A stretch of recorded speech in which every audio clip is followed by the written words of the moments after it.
시장 클로즈업 시간입니다. 오늘 시장에 다가가서 어떤 이야기 들여다볼까요? 이분과 오늘 다뤄볼 이야기가 많습니다. 빠르게 진행할게요. GFM 투자연구소 이진우 소장님 모셨습니다. 어서 오세요, 소장님. 네, 안녕하세요. 여쭤볼 게 너무 많아요. 막 손에 꼽을 정도인데요. 일단 뉴욕 증시가 금리 인하 기대 잘 가다가 조금 주춤합니다. 네. 뭐 여러 가지 시황 분석글에서는 무역 분쟁 이슈 때문이다라고 이야기가 나오고 있는데요. 어떻게 해석을 하시는지 궁금하시고요. 뭐 다된 금리 인하에 트럼프가 재를 뿌렸다. 너무 압박하니까 오히려 이걸 의식해서 생각보다 금리 인하 어려울 수 있다. 뭐 이런 얘기도 나오거든요. 네. 그런 이 시황 좀 얘기해 주세요. 직접 투자하시는 분들에야 자기 돈이 실려 있으니까 네. 굉장히 절박한데 시황 쓰는 사람들은 요즘 편합니다. 장이 오르면은 연준의 금리 인하 기대감 때문에 떨어지면 무역 분쟁이고요. 뭐 지표가 나쁘다 보니까 금리 인하 기대감이 더 커져서 혹시나 또 그러다 빠지면은 미중 간의 무역 전쟁 우려가 여전히 살아 있어서 그리고 뭐 하나 찾다 보면 찾아지는 거죠. 그동안에 많이 올랐죠. 굉장히 한 5그레일, 6그레일 연속 상승이면은 우선 기술적으로 찾아지는 저항은 이겁니다. 뭐 이동평균선 이런 것보다 일목균형표상에 S&P 500 일간 일목균형표를 보시면은 요 구름대 상단이 이제 약간 저항 구간으로 잡히죠. 기술적 보조 지표에 있어서는 아직 뭐 여유는 있어 보입니다만 스타캐스틱 같은 경우가 조금 감매수 국면. 자, 그다음 재료 측면에서는 요게 하나 나왔죠. 요즘 이렇게 갑자기 팔로워가 굉장히 많아졌다는데요. 네. 환구 15 우리 인민일보만큼은 아니라 하더라도 여기도 환구 15도 거의 중국 당국의 의중이 실린다고 보죠. 거기에 편집장 후시진이라는 사람인데 요즘 부쩍 이렇게 트레이드들, 이코노미스트들도 이 사람의 트위터를 쫓아갑니다. 어제 중국 시간으로 우리 아시아 시간으로 새벽 2시, 3시 그 무렵에 뉴욕장이 한참 돌아가고 있을 무렵이죠. 잠도 안 자고 올렸어요.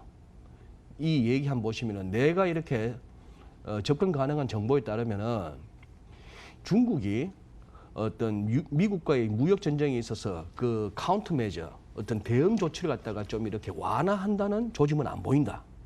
여전히 강대강으로 가고 있다는 얘기죠. 그리고 중국인들은 기본적으로 신뢰를 하지 않는다. 미국으로부터 오는 그 어떤 마일드한 시그널, 이따금씩 이렇게 미국에서 협상으로 가자 이런 것처럼 하는 거기에 대해서 안 믿는단 말이에요. 네. 그리고 이번 G20, 6월 28, 29 G20에서 브레이크스루 뭔가 이렇게 타협점 내지는 어떤 새로운 그게 가능할까? 나는 별로 현재로서는 자 이렇게 되면은 심지어 트럼프 대통령이 만약에 시진핑 주석이 오사카에 안 올까 봐 걱정인가 봐요. 사진이라도 한 장 찍어야 되는데 네. 지금 뭐 실무 협상 전혀 없죠. 워싱턴도 베이징도 누가 날아간다는 얘기 없습니다. 그렇다면은 여기서 바라볼 건 없는 건데 안 오면은 바로 때린다. 뭐 이런 얘기도 하고 있는 그런 상황이죠. 그래서 뭐 지금 시장은 요 두 가지 측면에서 어제 좀 주춤했다라고 뭐 그렇게 볼 수 있고 뭐 우리는 아직까지 약간 그 뭐랄까요 그 냄비 가스레인지 불을 끄더라도 잠시 열기는 남아 있는 뭐 그런 분위기. 예. 다시 한번 열기를 뜨겁게 달굴 수 있을까 하는 기대 이슈가 하나 나온 게요. 오늘 한국은행 창립 69주년입니다. 내년이면 또 7순인데 네.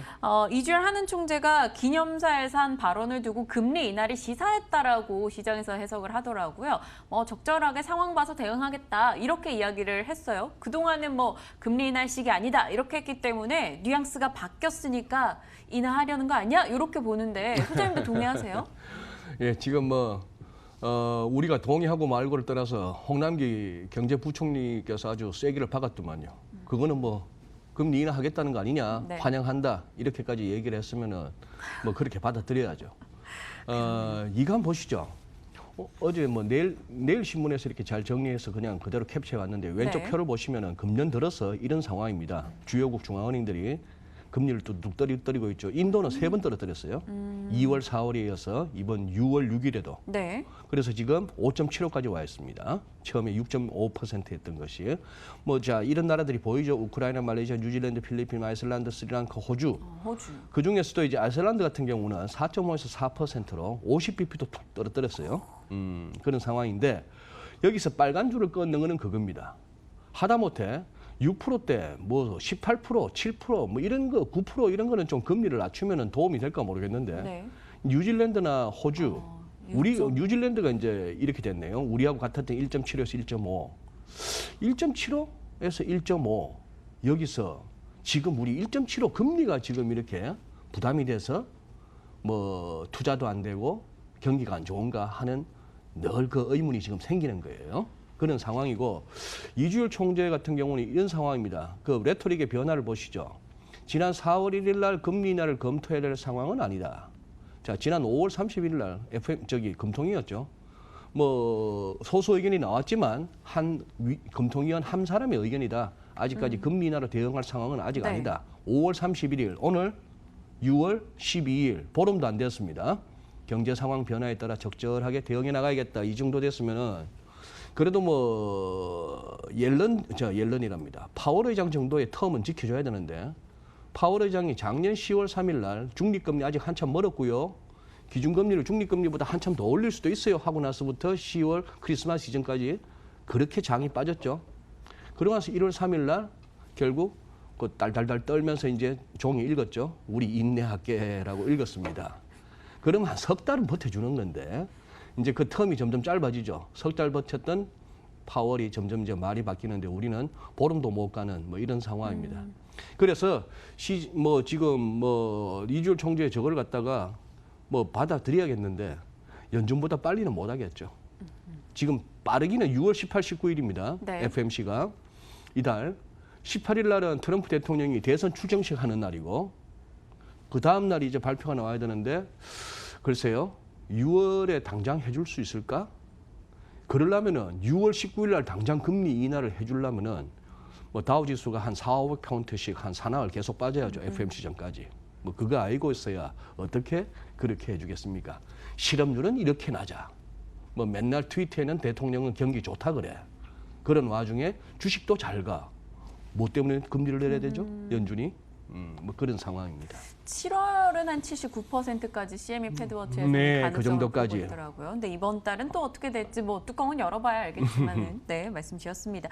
인도 앞서 화면에서 예. 3번이나 내렸잖아요. 그래요. 6%대면 뭐 은행에다가 돈 넣고 약간 이자 받아 먹으면 좀 쏠쏠하겠다 이런 생각도 드는데 인도는 3번 내렸는데 뭐 효과가 있었나요? 글쎄요. 한번 보시죠. 이거는 인도 센섹스 지수입니다. 보시면은 월간 차트로 가져왔는데요.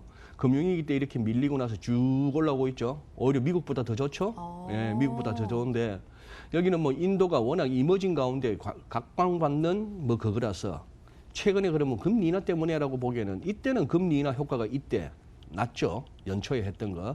그 이유는 이런 상황이고 기술적으로 접근하면 이렇습니다. 얘도 인도도 아직 여기까지는 한번 계속 트라이는 해볼 수 있겠네. 기술적으로. 그런 정도고요. 인도 루피 같은 경우에는 희한하죠. 계속 약세입니다.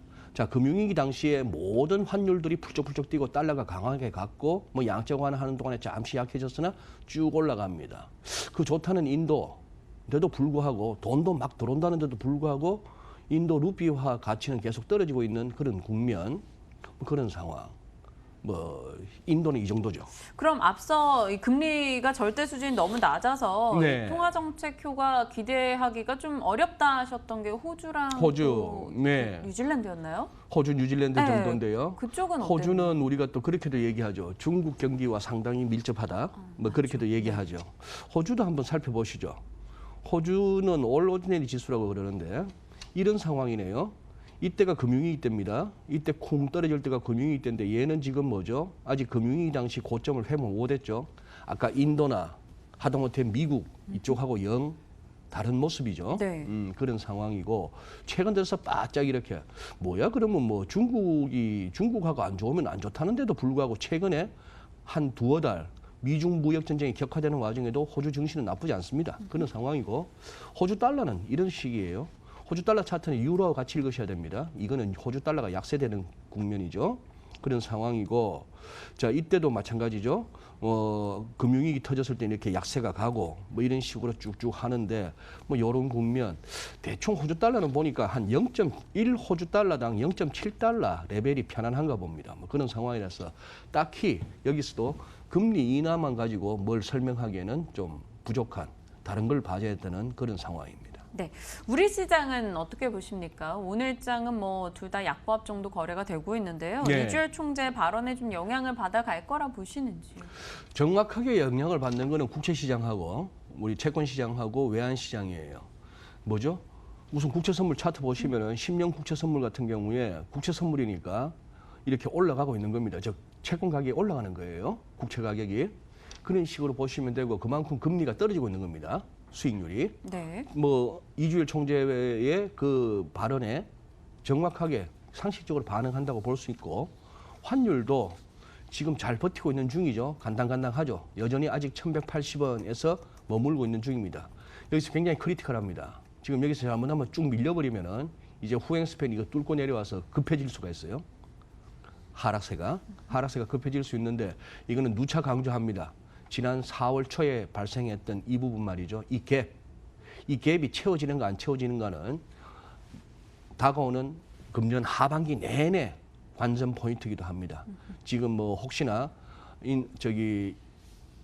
HDS 같은 데서 이런 걸 띄우실 수 있다면은 일목으로 보셔가지고 구름대 상단 하단도 굉장히 중요하게 보시면 되겠고 금리 인하하면 주식이 쫙쫙쫙쫙 가주면 좋겠는데 네. 자, 주식은 지금 그나마 이제 세계 시장 가운데 증시가 가장 이렇게 이주열 총재 발언에 우리가 상식적으로 생각할 수 있는 반응과는 좀 동떨어지고 있다 이렇게 볼 수 있죠. 네. 오늘 스왑 포인트에 대해서 이야기를 해주신다고 네, 들었어요. 근데 스왑 포인트 잘 아는 분들이 계실까? 저는 좀 궁금한 게 저도 그냥 FX로 이익 내는 방법 중에 하나다. 뭐 이런 식으로만 알고 저금리 통화 팔고 고금리 통화 사고 뭐 이런 정도로만 아는데 이게 맞나요? 이걸로 오늘 저희 시장 얘기할 수 있어요? 짧은 시간에 이렇게 하면 시장 얘기가 연결이 가능합니다. 이렇게 한번 보시죠. 스왑 포인트 얘기는 FX 스왑 포인트 얘기는 자주 들으실 텐데 기본 개념은 이겁니다. 선물 환율에서 현물 환율을 빼는 거거든요. 그 차이입니다. 자, 지금 환율 뭐 1180원인가요?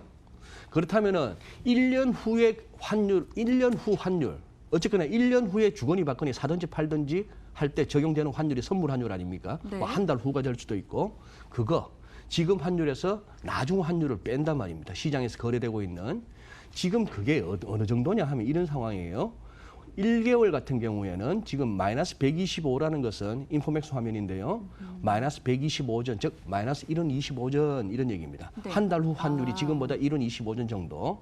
그런 식으로 봐서 막 6개월 같으면 한 7원 60전.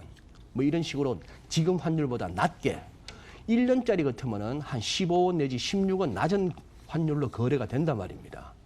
이런 상황이에요. 이런 상황인데 왜 이럴까?